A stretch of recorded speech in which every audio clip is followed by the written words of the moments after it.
So why do we get estrogen dominance? And again, we're trying to separate this out from the progesterone deficiency. So I really strongly recommend that you check out that talk as well to get that lens on this particular subject, because it is literally the opposite sides of the exact same coin.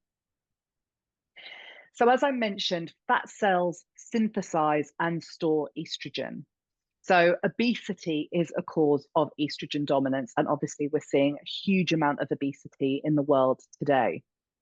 Stress, constantly high levels of cortisol will, remember I was talking about the seesaw, if we've got high cortisol, then our progesterone drops and that will then cause estrogen dominance.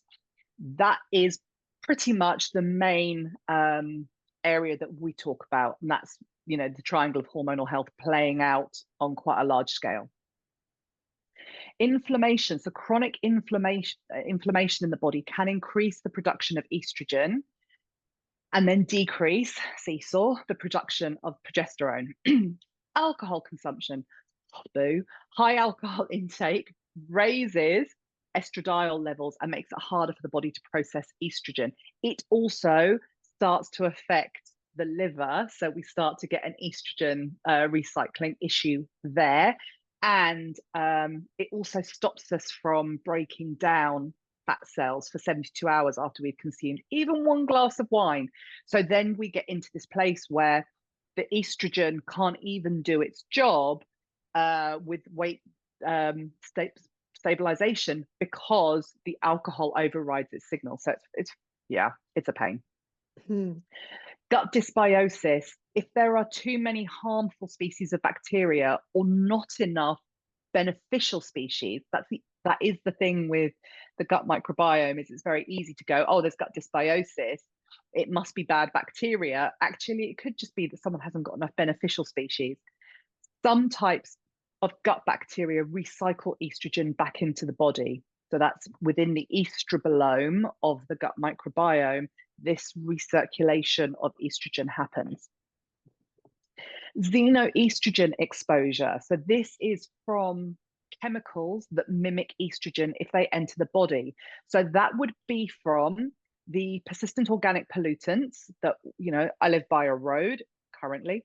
Any kind of exhaust fumes. So if you live in a city, if you live by a road, we are exposed to those persistent organic pollutants all the time. Or if you live near an industrial area, again, lots of pollution.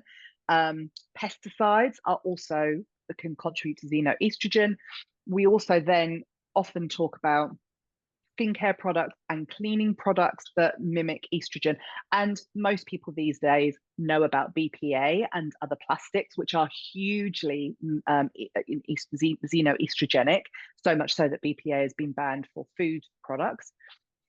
Medications, some medications may elevate estrogen or suppress progesterone. So if we think about that, obviously a contraceptive or an HRT is going to elevate estrogen if we're putting estrogen into the body.